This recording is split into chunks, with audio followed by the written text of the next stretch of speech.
오늘의 주요 뉴스입니다. 정부가 코로나19 유행 확산이 지속할 것이라며 다음 달 최대 28만 명 확진도 가능할 것으로 내다봤습니다.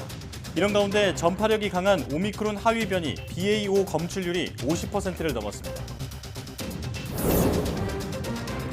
코로나19 백신 접종과 관련성이 의심되는 질환으로 숨지면 1억 원까지 위로금이 지급됩니다. 또 부검 후 사인 불명에도 1,000만 원의 위로금을 지급합니다. 과학기술정보통신부가 3D 프린팅 작업 중 발생할 수 있는 유해 물질의 인체 영향과 안전 수칙 등을 담은 가이드라인 개정판을 배포했습니다. 앞서 YTN은 3D 프린팅 작업 시 필라멘트 소재가 녹으면서 인체 유해 물질이 배출된다고 보도했습니다. 미국이 중국과 러시아의 극초음속 미사일에 대응해 이를 추적할 수 있는 위성 시스템을 개발 중입니다. 이 위성 시스템은 극초음속 미사일 발사를 탐지하고 궤도를 추적해 요격에 필요한 정보를 제공합니다. 전 세계가 폭염을 앓는 가운데 40여 개 국가가 모여 기후 문제를 논의했습니다. 유엔 사무총장은 기후 위기에 대응하지 못하면 집단 자살을 선택하게 될 것이라고 경고했습니다.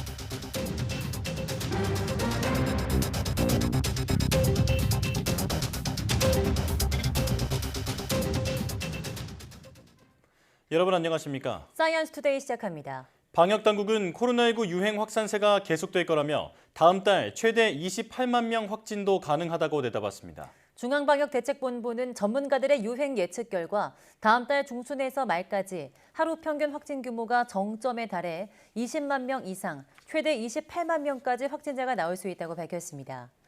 이 같은 유행 확산에 진단검사 기관이 모자란다는 민원도 잇따라 임시 선별검사소 확충을 검토하고 있다고 덧붙였습니다. 다만 영업시간과 모임 인원을 제한하는 사회적 거리두기를 재도입할 계획은 없다고 선을 그었습니다. 고강도 거리두기는 치명률이 높은 변이가 발생하는 등 매우 위중한 상황이 생기지 않는 한 최후의 수단으로 생각하고 있다고 강조했습니다. 코로나19 주간 신규 환자 수가 계속 증가하며 지난주 전국과 수도권, 비수도권의 코로나19 위험도는 중간으로 평가됐습니다.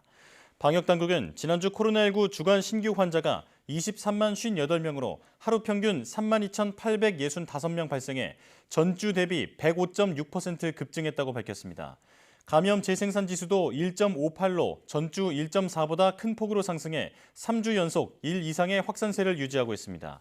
전주와 비교해 모든 연령대에서 하루 평균 확진자 발생이 증가했는데 특히 10대에서 인구 10만 명당 113.6명이 확진돼 전주보다 2.4배 증가한 것으로 나타났습니다.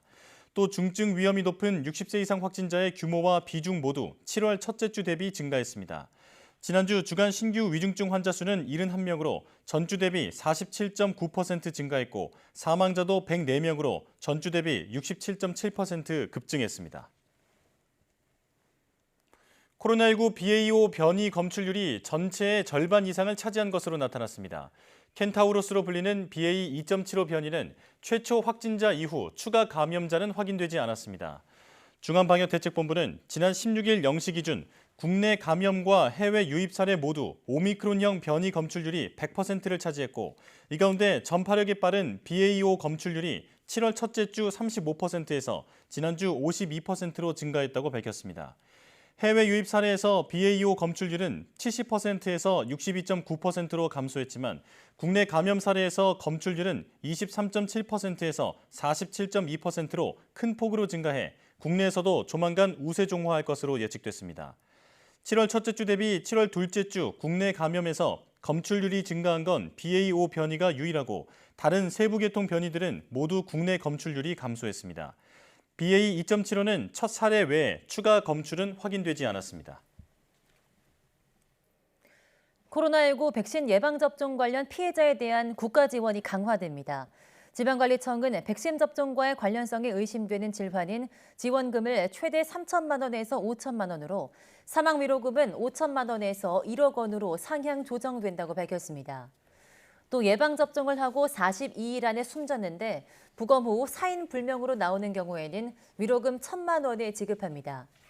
42일은 접종과 시간적 연관성을 인정할 수 있는 최대 기간입니다. 예방접종 피해보상 심의 결과에 대한 이의 신청은 최대 2번까지 가능해졌습니다. 질병청은 또 국민이 두려움 없이 안심하고 접종할 수 있도록 올 하반기 안에 코로나19 백신 안전성 센터를 설치해 백신 안전성 연구를 확대하겠다고 밝혔습니다. 미국에서 일주일간 하루 평균 입원 환자가 4만 명을 넘어섰습니다. 지난주부터 감염자와 입원 환자가 급증하기 시작했는데 이번 주도 계속 이어질 거란 우려가 나오고 있습니다. 워싱턴에서 강태욱 특파원이 보도합니다. 뉴욕타임스는 17일 기준 미국의 일주일간 하루 평균 입원 환자를 4만 942명으로 집계했습니다. 2주 전보다 20% 늘어난 것으로 지난 2월 이후 5개월 만입니다. 지난주 400명을 넘긴 사망자도 2주 만에 10% 늘며 425명으로 증가했습니다. The 7-day average of hospital admissions is about 5,100 per day. It does represent a doubling of hospital admissions since early May. 이는 지난주부터 확진자가 급증한 영향이 나타난 것입니다. 뉴욕타임스는 지난주 13만 명을 넘긴 확진자를 17일 기준 12만 9천여 명으로 집계했습니다. 이는 주말을 지내면서 통계에 잡히지 않는 탓으로 실제는 더 많다고 보고 있습니다. 특히 40개 이상 주에서 감염자가 증가하고 있다며 매일 보고되는 확진자가 늘고 있다고 설명했습니다. Vaccines remain our single most important tool to protect people against serious illness, hospitalizations, and death. And staying up to date is essential as we see BA.5 rise across the country. 미국의 최근 확진자 급증은 우세종으로 올라선 BA.5의 확산 탓입니다. BA.5가 처음 유행하기 시작한 국가들과 마찬가지로 올여름 초부터 입원 급증 등 유사한 양상이 나타나고 있는 겁니다. 미국 언론은 확진자 증가가 지난주부터 본격화한 만큼 후속 지표인 입원 환자 급증도 잇따르는 등 확산 추세가 계속될 것으로 우려하고 있습니다. 워싱턴에서 YTN 강태욱입니다.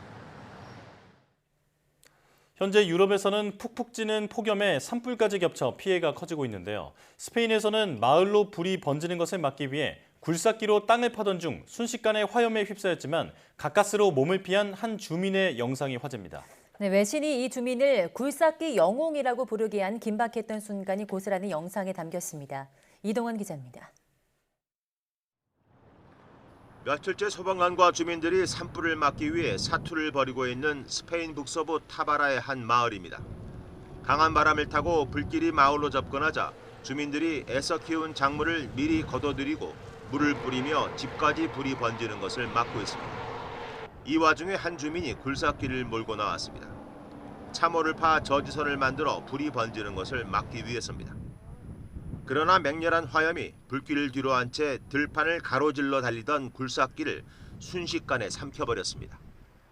굴삭기의 모습이 화염 속으로 완전히 사라진 몇 초 뒤 이 주민이 화염 속을 뚫고 필사의 탈출을 하는 모습이 카메라에 잡혔습니다. 뛰다 넘어졌지만 다시 일어나 달려나온 이 남성은 옷이 거의 다 벗겨진 채였고 바지에는 아직 불이 붙은 상태였습니다.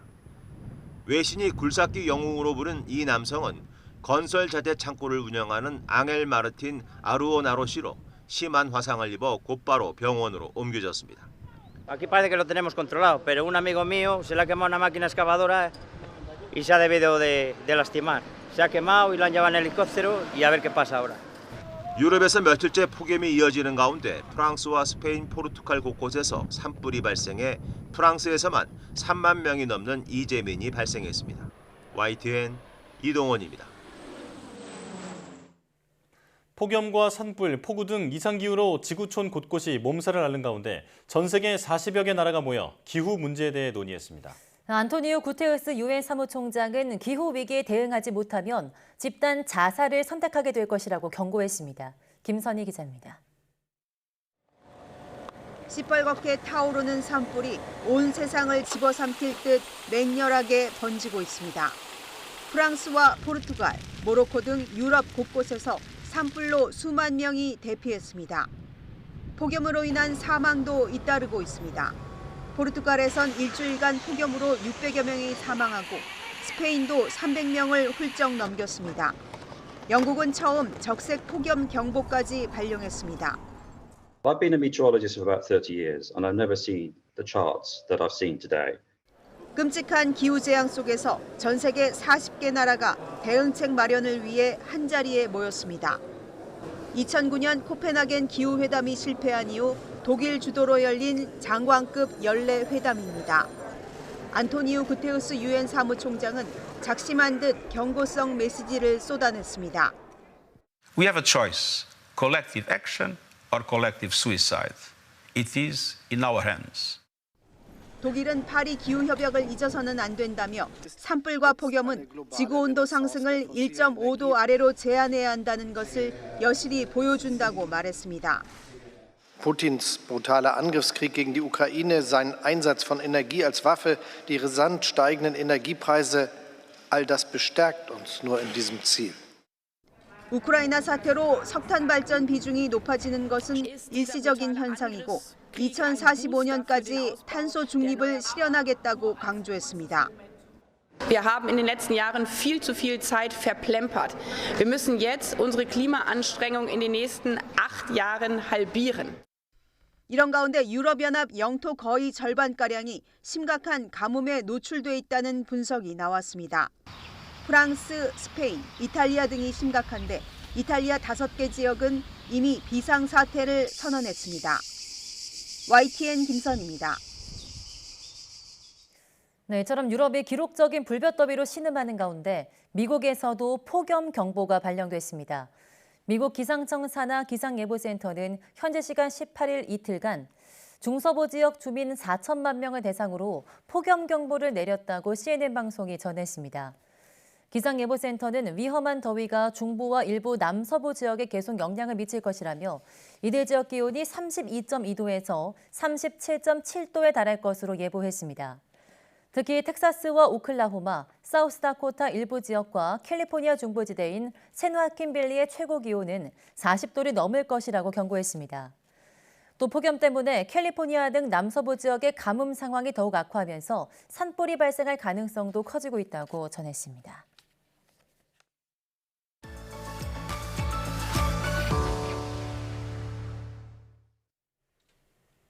매년 여름철만 되면 해수욕장에 나타나 피서객의 안전을 위협하는 파도가 있습니다.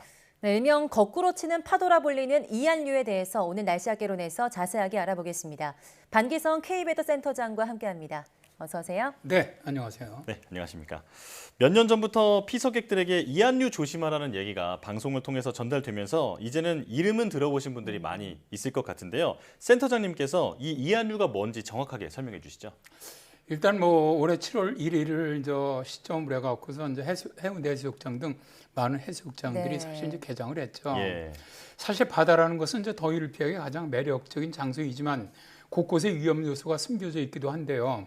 파도가 육지에서 바다 쪽으로 치는 이안류도 그 중에 하나입니다. 이안류는 해안으로 밀려 들어오는 파도와 달리 해류가 해안에서 바다 쪽으로 급속히 빠져나가는 현상을 말하는데요. 영어로는 립 커런트라고 부르죠. 그래서 앞에 립, RIP는 외국에서는 이 RIP를 갖다 rest in peace. 요 앞에 자다 따갖고 얘기했는데 죽음의 물살이라는 뜻입니다. 그러니까 이 영어가 원래 고이 잠두소서라는 영어 표현에서 유래가 되었다고 하죠. 우리나라는 매년 수백 명의 이안류 사고가 발생을 하고 있는데요. 2014년에 이안류에 휩쓸렸다고 구조된 사람이 546명이나 되었었죠. 다행히 구조대원들의 노력으로 사망자의 숫자는 많지는 않지만 적게나마 사망자는 발생하고 있습니다. 가장 최근에 이안류 사망자는 작년 7월 27일에 해운대 해수욕장에서 중학생 3명이 새벽에 수영을 하다가 이안류에 휩쓸려 2명이 숨지는 사고가 발생했었죠. 당시 해운대는 기상 조건이 아주 이안류가 발생할 수 있는 위험이 가장 높은 상황이었었습니다. 우리나라에서 이안류가 가장 많이 발생하는 해운대 경우에도 2020년에도 20명이 이안류에 휩쓸린 적이 있었죠. 외국에서는 이안류 피해는 더 크고 지속적인데요. 미 해양대기청의 자료에 따르면 미국에서만 연간 평균 한 3만 명 정도가 이안류에 의해서 구조가 되고 100명 정도는 목숨을 잃고 있다고 합니다. 네, 매년 해안에서 인명사고를 만들어내는 이 이안류, 대체 어떤 원인으로 생기는 겁니까? 일단 이안류는 말씀드린 것처럼 이제 보통 파도는 바다 쪽에서 해안 쪽으로 들어오지 않습니까? 파도가. 이것과 달리 해류가 해안에서 바다 쪽으로 급속히 빠져나가는 현상을 말합니다. 파도가 해안으로 밀려올 때 파장의 2분의 1 되는 깊이는 파해 운동에 의해서 영향을 받는 한계 깊이가 됩니다. 이 깊이는 저 파도가 바닥을 침식시킬 수 있는 한계 깊이라 해서 우리가 파전면이라고 부르는데요. 파도는 해안선에 가까이 오면서 모양이 빠르게 변하죠. 그래서 파도가 파장의 2분의 1에 해당하는 수심인 파전면에 도달하게 되면은 파도의 밑부분은 해저 바닥과 부딪히면서 저항을 받게 됩니다.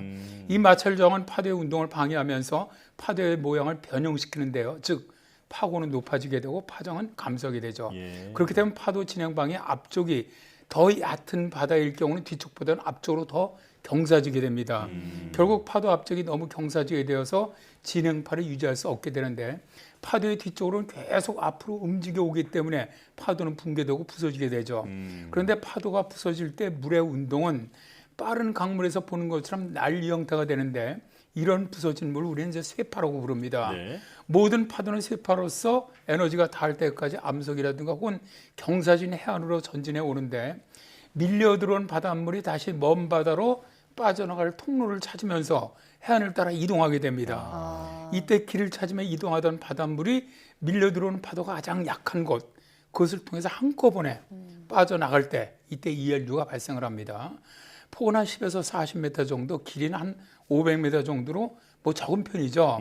그러나 일단 이연류에 휩쓸리게 되면은 아무리 수영을 잘하는 사람도 빠져나오기 어려울 정도로 강한 역류가 흐릅니다. 예, 자세히 설명을 해주셨는데 한마디로 확 들어왔던 이 파도가 한 번에 물이 다 빠져나가면서 생기는 이제 역방향의 파도다 이렇게 정리할 수 있겠는데요. 한 번 휩쓸리면 빠져나오기 어려운 만큼 피하는 게 상책일 것 같습니다.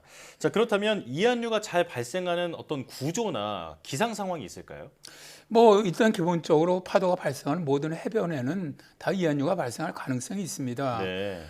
이 이한류의 지속 기간은 불과 한 2, 3분 정도예요. 그렇지만 단 하루 동안에도 여러 번 나타났다가 사라지는 것을 반복하는 데다가 이게 이제 언제 발생할지 모르기 때문에 사고가 발생하는 건데요. 이한류는 바람의 해수욕장과 직각으로 불 때입니다. 이때 자주 발생을 하고요. 또 쇠파도의 면적이 넓고 경사가 완만한 곳, 좁은 수로를 만드는 모래톱이 해안 가까이 있는 경우에 잘 생기고요.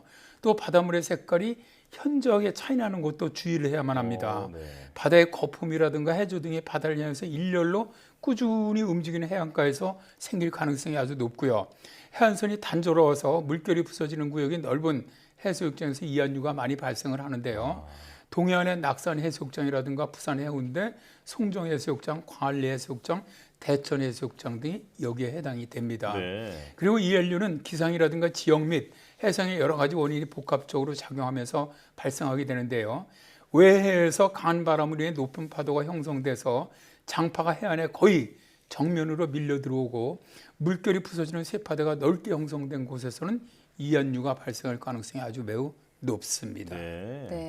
가장 최근에 이한류 사망 사고도 해운대에서 일어났고 또 방금 전에도 해운대에서 많이 발생한다 이렇게 말씀을 해주셨는데 특별히 해운대가 좀 위험한 이유가 있을까요?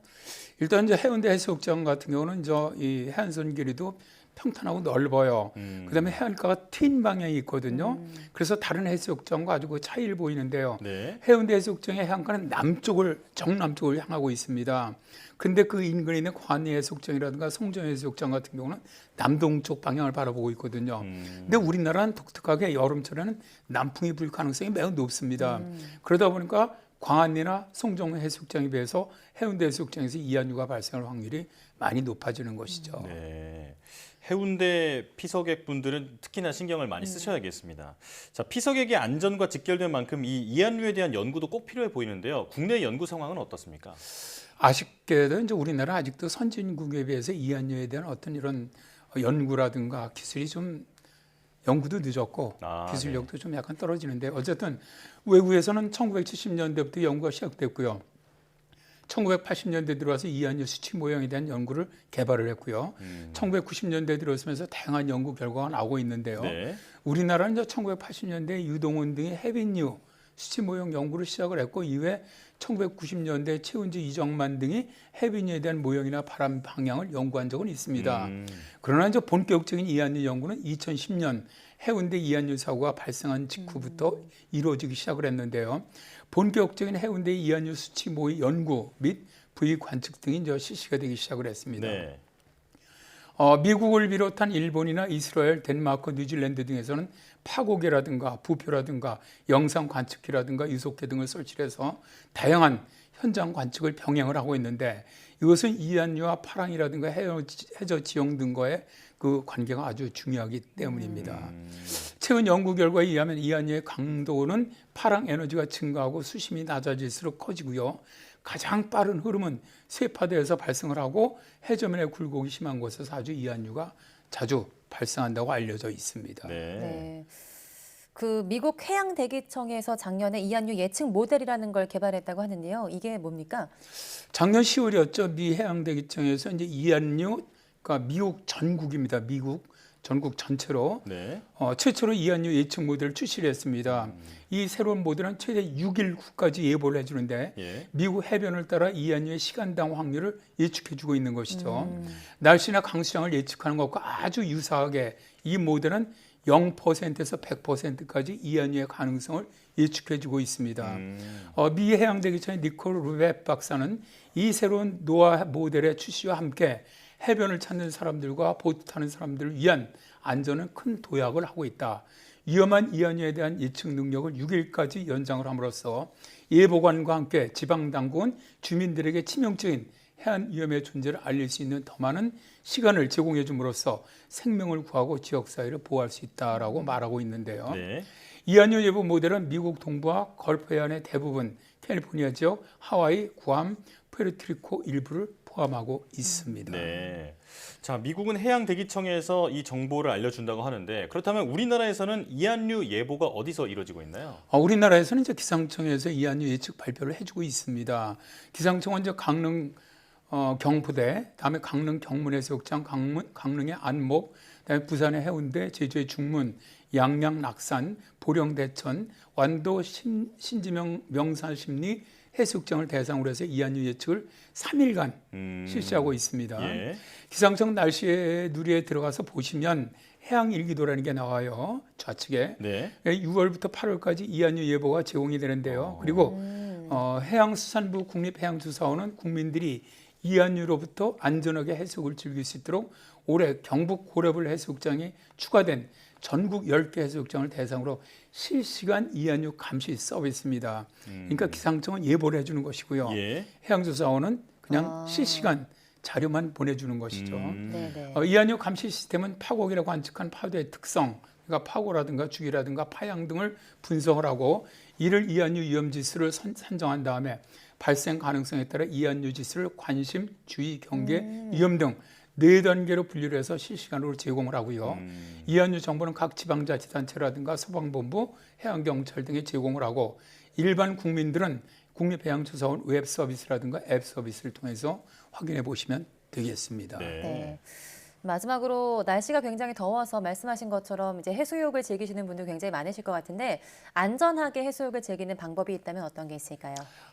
이제 전문가들은 아직 우리나라 이안류 예측 시스템이 좀 이제 수준이 좀 떨어진다고 봅니다. 아직 좀 정확도가 좀 미흡하다고 보고 있는 것이죠. 그래서 이제 한 전문가는 정확한 이안류 예측 시스템은 없다. 따라서 해수욕을 할 때 이안류에 스스로 대비하는 것이 필요하다. 구조 요원이 있는 해수욕장을 이용을 해라. 가급적 혼자 수영하는 것은 피해라. 밤에는 절대 수영하지 말라고 이야기를 하는데요. 그리고 만일 이안류에 휩쓸렸다고 생각이 든다면 곧장 해안 쪽으로 헤엄치기보다는 45도 각도로 헤엄을 쳐서 빠져나와야 바다 쪽으로 거꾸로 치는 파도의 흐름에서 벗어나면서 이안류에서 벗어나 최악의 상황을 피할 수 있다는 것이고요. 근데 가장 좋은 방법은요. 구명조끼를 착용을 하고 사실 수영을 하는 겁니다. 혹시라도 구명조끼는 아무런 대비 없이 이안류에 휩쓸려 먼 바다로 밀려나갔다면 그냥 수면에 누운 채로 떠 있으면서 그냥 구조를 기다리는 게 가장 좋다고 전문가들은 말하고 있습니다. 물놀이는 안전장비를 갖추고 낮에 여럿이서 그리고 이안류에 휩쓸렸다면 비스듬히 헤엄쳐서 나와야 한다. 이 부분은 꼭 기억해야겠습니다. 자, 날씨학개론 K웨더 반기성 센터장과 함께했습니다. 고맙습니다. 네, 감사합니다.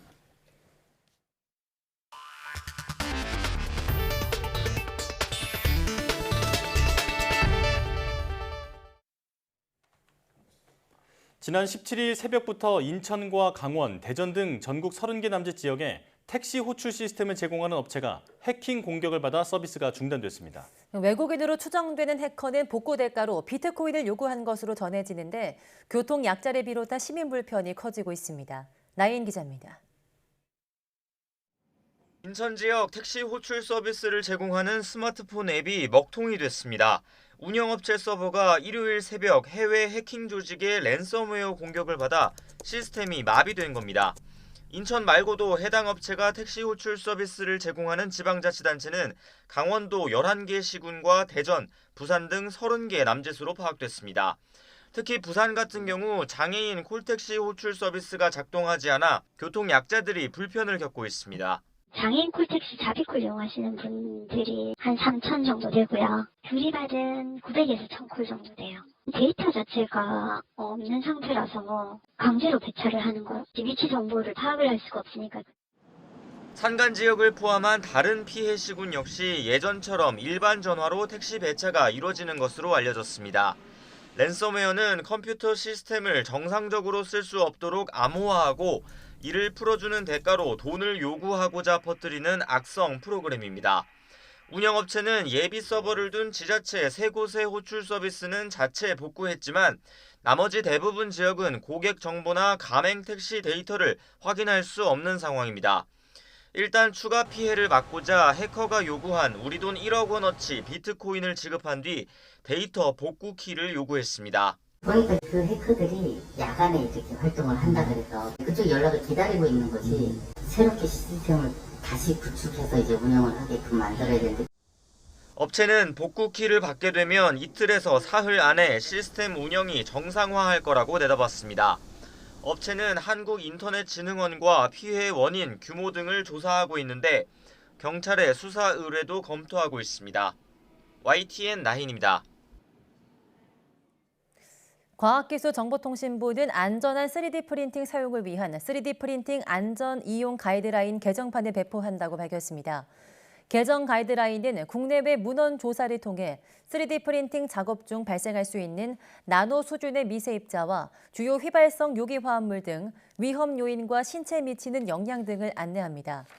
또 3D 프린터 작업자의 행동 요령과 소재, 장비, 작업 환경 등 4가지 항목으로 안전 수칙을 재구성했습니다. 개정 가이드라인은 올해 3월 발표된 범부처 3D 프린팅 안전 강화 대책의 후속으로 추진됐습니다. 앞서 YTN 취재 결과 3D 프린팅은 필라멘트 소재가 녹으면서 인체 위험 우려가 있는 물질이 배출되고 3D 프린팅 수업을 진행했던 교수 다수가 희소암에 걸린 것으로 파악됐습니다. 미국 정부는 중국과 러시아의 극초음속 미사일 위협에 대응해 이를 추적할 수 있는 위성 시스템을 개발 중이라고 밝혔습니다.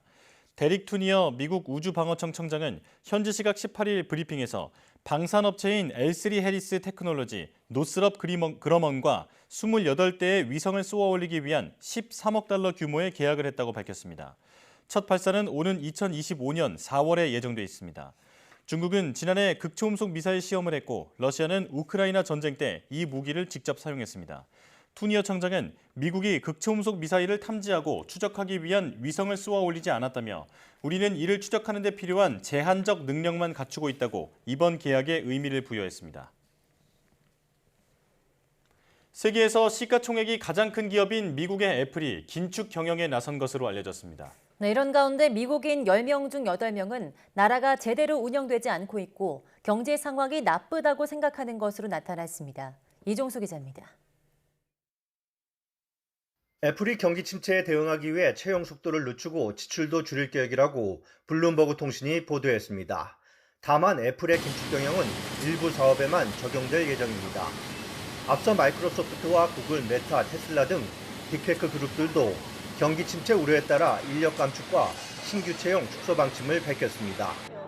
시가총액 2조 4,300억 달러, 약 3,196조 원에 달하는 애플까지 긴축에 나섰다는 소식은 전반적인 투자 심리를 위축시켰고 경기 침체 우려가 더욱 커졌습니다.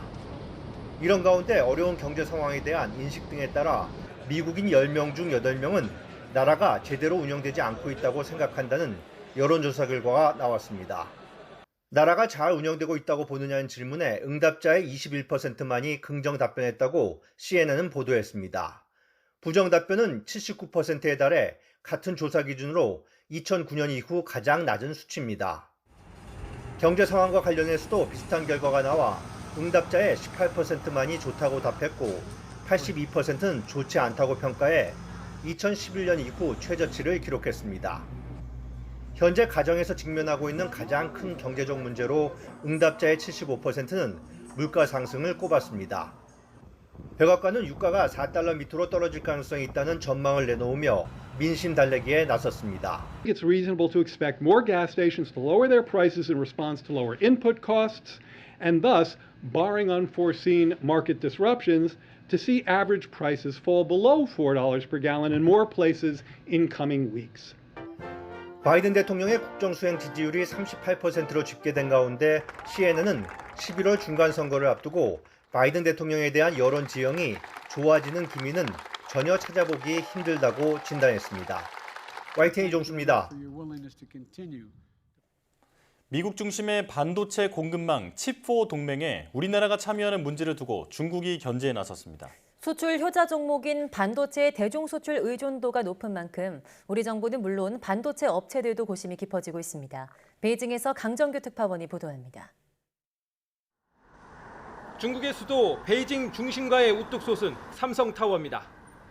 2년 전 준공된 지상 57층, 지하 6층 규모의 건물로 삼성의 중국 사업 비중을 상징합니다. 스마트폰이나 TV 등 삼성 완제품의 중국 시장 점유율은 많이 떨어졌지만 반도체와 부품 같은 첨단 산업으로 질적인 변화를 꾀하고 있습니다. 특히 산시성 시안 공장은 삼성의 전체 메모리 반도체 생산의 40%를 차지하는 핵심 시설입니다. SK 하이닉스의 경우 장수성 우시에서 전체 생산량의 절반에 달하는 반도체를 찍어냅니다. 지난해 우리나라의 메모리 반도체 수출액 690억 달러 가운데 중국 수출 비율은 48%. 그러나 미중 간 반도체 패권 경쟁 속에 우리 기업들은 눈치 보기를 할 수밖에 없습니다. 최근엔 미국이 8월 말 시한으로 우리 정부의 칩4 동맹 참여를 압박하고 있습니다. 우리나라를 비롯해 미국과 일본, 타이완 등 반도체 4강을 하나의 공급망으로 묶는 중국 포위 전략입니다. 중국은 관영 매체를 동원해 한국이 칩4에 참여할 경우 득보다 실이 많을 거라며 견제에 나섰습니다. 우리 정부의 선택이 중국 반도체 시장 점유율에 직접적인 영향을 줄 것이라고 경고한 겁니다. 중국 현지에 대규모 생산 시설을 갖춘 우리 기업들은 숨죽이며 상황을 지켜보고 있습니다. 베이징에서 YTN 강정규입니다. 네, 방한 중인 제닛 옐런 미국 재무장관이 서울 마곡동에 있는 LG 사이언스 파크를 방문해 LG화학의 친환경 제품을 둘러보고 신학철 부회장과 비공개 간담회를 열었습니다. 옐런 장관은 이어진 연설에서 한국은 반도체와 배터리 등 핵심 부품 공급망의 주요 역할을 하고 있다며 국가 간 공급망 구축인 프렌드 쇼어링을 통해 한국과 미국 가정을 인플레이션으로부터 보호하자고 강조했습니다. 또 중국의 자원 무기화를 겨냥해 독단적 국가들이 특정 제품과 물질을 지배하는 것을 막아야 한다며 미국과 한국이 자유롭고 개방된 인도 태평양 지역을 만들자고 말했습니다. 신학철 LG화학 부회장은 환영사에서 미국 내 배터리 공급망을 현지화하기 위해 투자액이 2025년까지 110억 달러를 넘을 것이라며 양국 간 긴밀한 협력 체계를 강조했습니다. 윤석열 정부가 사실상 국정과제 1호로 꼽은 반도체 인재 양성 방안이 공개됐습니다. 10년간 15만 명 육성을 목표로 지역 구분 없이 관련 학과 증원을 허용하고 계약 정원제와 단기 집중교육 과정 등도 신설합니다. 보도에 김연아 기자입니다. 반도체 산업 인력은 10년간 12만 7천 명이 부족할 걸로 예상됩니다. 정부는 퇴직과 이직 등 대체 인원까지 감안해 15만 명 양성을 목표로 잡고 입학 정원을 늘려 4만 5천 명, 반도체 단기 집중교육 과정과 혁신 공유대 사업 등 재정지업 사업으로 10만 5천 명을 양성하겠다고 밝혔습니다. 지방대학들이 강하게 반대했던 수도권 대학 증원도 허용하기로 했습니다. 어렵더라도 우리가 미래의 먹거리고 성장의 토대가 되는 이런 분야에 대해서는 과감하게 투자와 지원을 해야 됩니다. 거듭 강조하지만 반도체는 국가 안보 자산이고 우리 산업의 핵심입니다. 정원 증원을 어렵게 했던 각종 규제도 완화됩니다. 교원만 확보하면 증원을 허용하고 온라인 수업도 완전 허용해 교원을 구하기 쉽게 했습니다. 대학과 전문대, 직업계고 각 수준별 현장 전문가 반도체 교육 지원단을 꾸려 산학 연계도 강화합니다. 여기에 새로 계약 학과를 만들 필요 없이 기존 학과 정원을 한시로 늘리는 계약 정원제 신설과 학사 유연화를 통한 마이크로 디그리 수여, 혁신 공유대 확충 등으로 반도체 학과를 별도로 설치하거나 다른 과 정원을 억지로 조정하지 않아도 반도체 인력 양성이 가능하도록 대학의 부담도 줄였습니다. 더불어 산업을 선도할 고급 인력을 위해 반도체 세부 분야별 특성화 대학원과 권역별 공동연구소를 지정하고 투자를 집중합니다. 하지만 지방대학들이 일단 수도권 대학 증원에 강하게 반발하고 있고 반도체 학과에 정부 재정 지원이 집중되면서 학문 간 갈등도 예상돼 가출항한 박순애 호의 리더십이 시험대에 오르게 됐습니다. YTN 김현아입니다.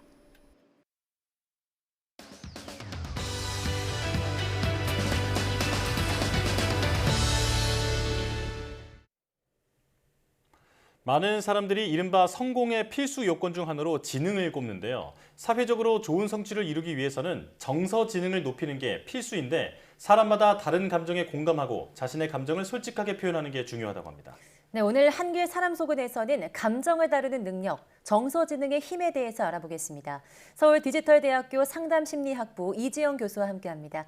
네, 어서 오세요. 안녕하세요. 네, 안녕하십니까. 자, 흔히 지능, 그러니까 IQ가 높은 사람이 사회적으로도 성공하기 쉽다, 이런 얘기를 많이 해왔는데요. 그런데 오히려 IQ보다도 이 정서 지능이 사회적으로 성공하기 위해서는 더 중요하다고 하는데 이게 왜 중요한지 설명해 주시죠. 네. 모든 사람들은 사회적으로 좋은 성취와 성공을 바랍니다. 자녀를 둔 학부모라면 자신의 자녀가 어떻게 하면 사회적으로 좋은 성취를 거둘 수 있을지 그 방법을 간절히 알고 싶을 것인데요. 네. 많은 연구자들 또한 무엇이 사회적 성공을 예측할 수 있는지 찾아보았습니다. 초기에는 IQ, 즉 지적 능력, 지능이지 않을까 생각했지만 IQ가 높아도 학업을 제대로 이수하지 못하고 휴학이나 자퇴를 하기도 하고 대인관계나 직업적 영역 등에서 성공도 예측하지 못한다라는 그런 연구 결과들이 보고되었죠. 이처럼 IQ가 좋다고 해서 사회적으로 성공하는 것이 아니라는 인식이 확산되면서 그 대안으로 정서지능에 관심을 갖게 되었습니다. 정서지능은 자신의 감정뿐만 아니라 타인의 감정을 잘 읽어내고 그 정보를 활용하고 조절하는 능력인데요. 정서적 정보를 잘 처리하는 사람일수록 생존할 가능성이 높고 사회적으로 잘 적응할 수 있기 때문에 정서지능은 우리가 삶을 잘 헤쳐나갈 수 있도록 돕는 든든한 나침반의 역할을 하는 것이죠. 네. 정서를 잘 다루는 사람일수록 삶을 잘 헤쳐나갈 수 있다, 이렇게 정리를 해주셨는데 정서지능이 잘 발달된 사람의 특징도 궁금합니다. 네. 우선 정서는 어떤 자극이나 대상이 자신의 관심사와 목표와 관련되어 있다고 평가될 때 발생하는데요. 내가 원하는 걸 이루도록 돕다라고 생각을 하면 유쾌한 감정이, 목표를 방해한다고 생각이 되면 슬픔, 불안, 분노와 같은 불쾌한 감정을 느끼게 됩니다. 정서지능이 높은 사람들은 기본적으로 이런 감정을 잘 다루는 사람들인데요.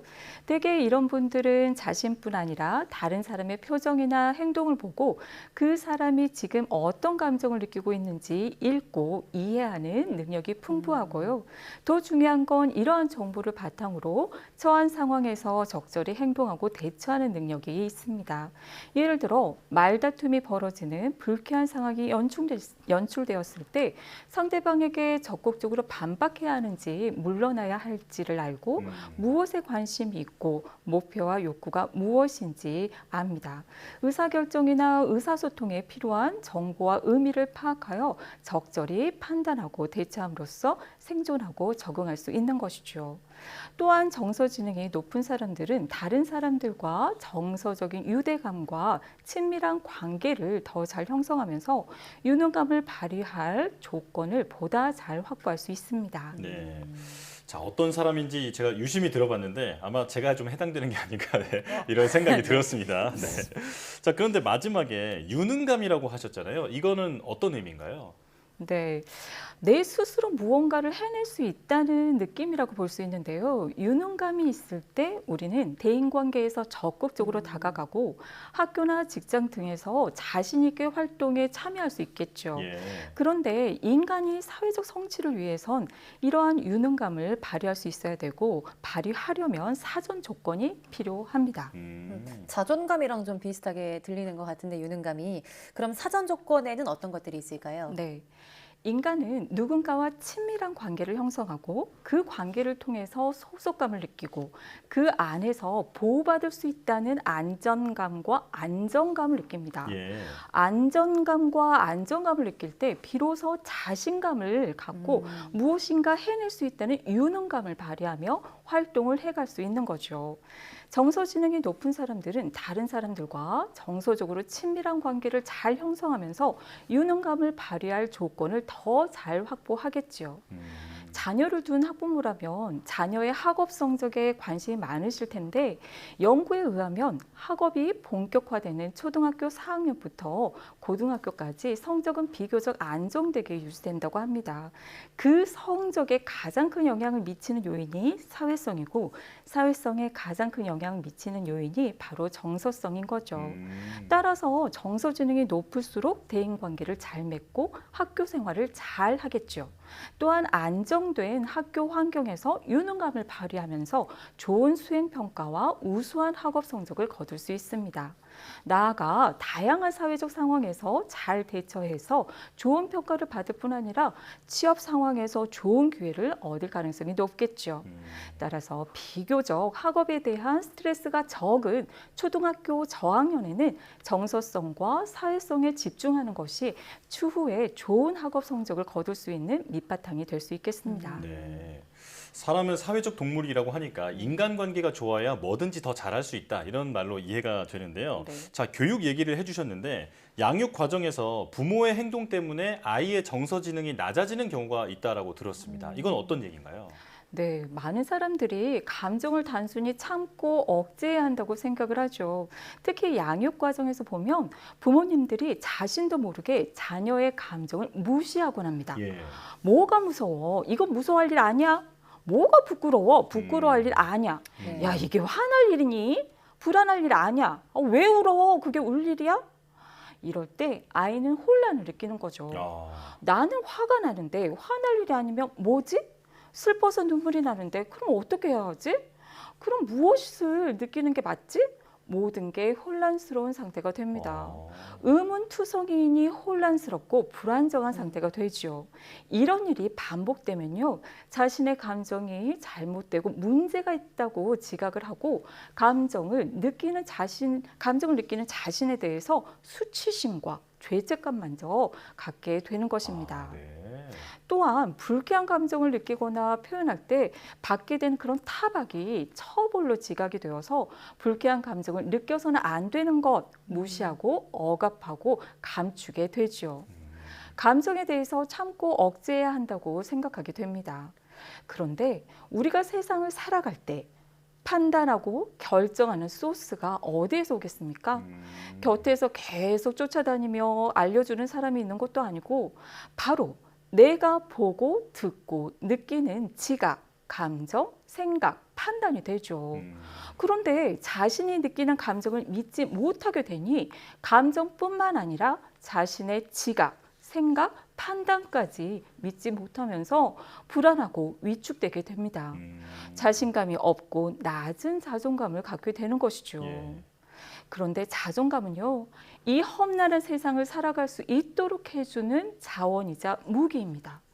자존감이라는 힘을 통해서 우리는 도전을 하고 수많은 상처를 버텨내고 치유해 갈 수 있는 것입니다.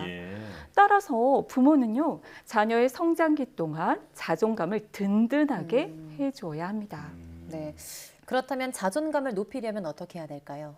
네, 앞서 말씀드렸던 것과 반대로 감정을 존중하면 자존감이 높아집니다. 자존감을 높이기 위해서는요, 스스로의 감정에 대해, 자녀의 감정에 대해 수용하고 존중해 주세요. 그럴만하다고 공감해 주세요. 이를 위해서 감정 경험을 충분히 이해하고 표현할 기회를 갖도록 하세요. 어떤 상황에서 어떤 자극에 어떤 생각을 해서 어떤 감정을 느끼게 되었는지 구체적으로 표현하고 이해하는 시간을 가져보시는 겁니다. 이때요, 감정에 이름을 붙이듯 그 감정이 불안이었는지 분노였는지 슬픔이었는지 수치심이었는지 명명하고 표현하도록 하는 것이 효과적입니다. 또한 감정 단어를 스스로 소리내어 말하는 것이 감정의 변화와 해소에 매우 효과적입니다. 감정을 안전하게 표현하는 작업이 필요하죠. 감정 경험을 다루고 소화시키는 순서는 선, 해소, 후, 이해의 원칙에 따라야 합니다. 먼저 감정 경험을 표현하고 해소한 후에 자연스럽게 억제되어 있던 사고가 활발해지면서 이해하는 작업이 가능합니다. 이 과정에서 감정과 관련해서 원하는 것이 무엇이었는지 확인해 보세요.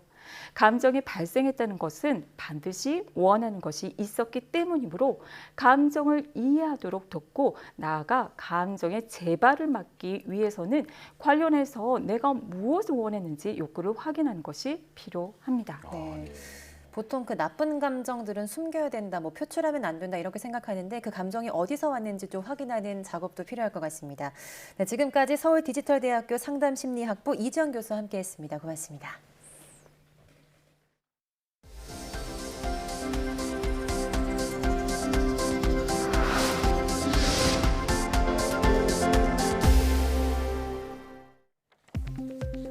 여수의 돌산대교와 같은 사장교의 케이블 손상을 감지할 수 있는 비파괴 검사 장비가 개발됐습니다. 한국건설기술연구원 조창빈 박사팀은 전자기적 방법을 이용해 사장교 케이블의 부식과 같은 손상을 진단할 수 있는 비파괴 검사 센서를 개발했습니다. 개발한 센서는 자기장을 활용해 케이블의 부식된 부분에서 줄어드는 전압의 크기를 파악하는 원리로 기존 센서보다 가볍고 손상 여부도 빠르게 파악할 수 있습니다. 연구팀은 센서를 교량 케이블 상단부까지 올라갈 수 있는 자동 로봇도 함께 개발해 작업자의 안전사고 위험을 낮췄으며 앞으로 현수교나 출렁다리 등에도 이 기술을 적용할 계획입니다. 국내 연구진이 아시아 최초로 대규모 한국인 자폐증 가족의 유전체 연구를 통해 새로운 자폐 유전 변이를 찾아냈습니다. 카이스트 이정호, 최정균 교수팀은 2011년부터 3,708명의 자폐 환자와 그 가족으로 구성된 대규모 한국인 코호트를 구축해 유전체 분석을 진행한 결과 자폐증 유발 유전 변이가 단백질을 암호화하지 않는 비보호화 유전체 영역에서 발생한다는 사실을 알아냈다고 밝혔습니다. 연구팀은 한국인 자폐증 가족으로부터 직접 인간 줄기세포를 제작해 태아기 신경세포를 재현했는데 생애 초기 신경 발달 단계에서 자폐증 유발 유전 변이가 비보호화 영역에서 발생해 멀리 떨어진 유전자 기능에 영향을 미친다는 사실을 확인했습니다. 우리나라 학생들이 국제화학올림피아드에서 세계 5위, 생물올림피아드에서 세계 14위를 기록했습니다. 과학기술정보통신부는 지난 10일부터 18일까지 열린 제54회 국제화학올림피아드에서 한국 대표단이 금메달 2개, 은메달 2개로 싱가포르, 이란과 함께 종합 5위를 달성했다고 밝혔습니다. 올해 화학올림피아드는 비대면으로 열려 실험 시험 없이 이론 시험만 치러졌는데 중국과 대만, 베트남, 일본이 공동 1위를 기록했습니다. 또 제33회 국제생물올림피아드에서도 한국 대표단은 은메달 3개, 동메달 1개를 받아 종합 14위를 기록했으며 참가 학생 4명이 모두 금메달을 받은 이란이 1위를 차지했습니다. 정부 출연 연구기관 연구자들이 현재 기관에서 시행 중인 임금 피크제를 철회해야 한다고 정부에 요구했습니다. 출연연 과학기술인 협의회 총연합회 연총은 성명을 내고 정부는 출연연의 부당한 임금 피크제를 철회하고 책임 있는 후속 조치를 즉시 시행하라고 요구했습니다. 연총은 지난 5월 임금 피크제 관련한 대법원 판결을 두고 임금 피크제를 과학기술인에게 적용한 것은 과학기술계 특성에 대한 고려 없는 일방적인 시행이었다고 평가했습니다. 이어 과기특성화대학과 고등과학원, 기초과학원 등 동종의 전문직 종사자들은 우수 인재 유출과 국가과학기술발전 저해 등을 이유로 임금 피크제 적용 대상에서 제외됐다면서 출연연에 임금 피크제를 적용한 것은 차별이라고도 주장했습니다.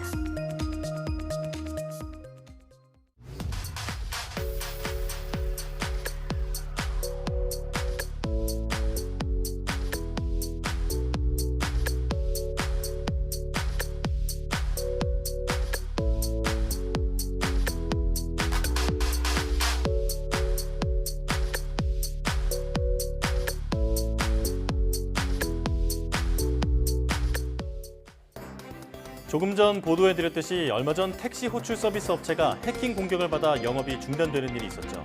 이용자들이 큰 불편을 겪었는데 ICT 산업에서 보안이 얼마나 중요한지 체감하게 한 사건이었습니다. ICT 산업은 우리 삶에서 필수적인 요소로 자리 잡은 만큼 한번 시스템이 망가지면 큰 불편을 초래합니다.